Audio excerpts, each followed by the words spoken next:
Keke, when did you realize you wanted to go into business for yourself? Was it something specific that happened? Okay, so I think that's a funny question because I didn't know, but God knew, okay? And I remember I was waitressing. I had been a waitress since I got out of high school, and I was around 26 years old, and I was pregnant with my youngest son. And I was just walking. It was crazy that day, and I said, I'm gonna quit. It's like everything slowed down, and I walked up to my boss, and I told him, I quit and I'll never work for anybody else again. And he's like, wait, and during the rush? And I said, yes, sir. And I'm rushing out. And so I remember walking out the door, big belly, and I heard the Lord say, you're going to open up a vocal studio. And it was so loud that I looked to see if it was a real voice speaking to me. Right. And I want to say 2 days later, because I was going to Trinity Church, somebody walks up to me and they go, do you teach vocal lessons? And before I could say anything, I said, yes, I do. And I said yes, and I started 2 days later with my first student. I stole some policies offline, and I put my name in there in my business because I did not know what I was doing. My mom was a business owner. She's been a business owner. She's the first entrepreneur that I know of. And but it was different. It still was different from what I did. So it was very specific. God told me to do it, and I started 2 days later, and I had 3 students for months and months, and didn't know what I was doing, but I did what God told me to do. Wow. That's awesome. Okay, so tell us about a little bit about your background in music that pretty much put you on the pathway to the voice studio. Okay, so I've been singing professionally since I was 6 years old. I was in the bathtub and I was singing the Coca-Cola, It's Like a Taste, with Anita Baker. Oh, and my mom thought it was the radio. And she said, Keke, are you in the radio? I said, no, I'm singing. And so why that Sunday, she said, oh, you're going to start singing at church. So once again, here's these quick moving in urgency. So that Sunday, it may have been that week, and then I started singing. And then from there on, I've opened up for pretty much every gospel singer, from Kirk Franklin, Shirley Caesar, Fred Hammond, all the way to the Temptations that I sung with. So I was groomed really to be an artist and to be, I don't even want to say a famous singer, but an effective singer. When you're in your 20s, you're really like, this is it. Like, this is what I want to be. I'm going to be a famous gospel singer, with a Mary J. Blige edge. Don't y'all send me jail for saying that. But, you know, I loved her style. And God had a different way. He basically made me become what I need to become for people, because I didn't have a mentor.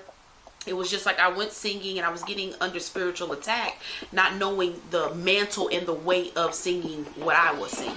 So what I did was, when I opened up the studio, I wanted to create a safe place for other artists to get the mental health that they need so that they can create authentically. So that's my whole background. My whole background is music. Had I ever taught music? No, I didn't go to school for music. So that's why when God told me, I felt intimidated because I didn't want to teach anybody wrong. But God even taught me how to do that, and studying long nights. Wow. Okay, so tell us a little bit about your business.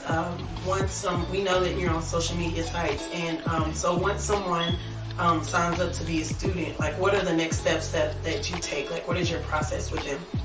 So the first thing I do is a voice evaluation, because listen, we have to be called to each other. And I'm just not, I want business owners to always remember your why and your ideal client, because a lot of times when we first start a business, we're in desperation. Mm-hmm. So we take on anybody and anything, and then it's like, oh no, this is not really the culture or the way I teach. So I first make sure, are they the right client for me? And am I the right student for them? Teacher for them. Once we figure that out and they say yes and I say yes, then we begin a rigorous process of finding their identity and their voice. Now, I tailor make my vocal lessons to fit every single artist, because it's not fair to do a cookie cutter, generic, oh, this is the vocal lesson that you get. Right. So yes, foundational wise, technique wise, everybody is going to be on the level even playing. But I have some people who are already artists traveling the world, and then I have a little girl who's 5 just learning, likes to sing ABCs. Right. So I have to really evaluate them, get to know what they need, and then I build specifically curriculum for them, specifically. So that's what happens. We meet once a week, and have symposiums and workshops and just all types of stuff to continue educating them so that they can be the best singer that they need to be. That's awesome.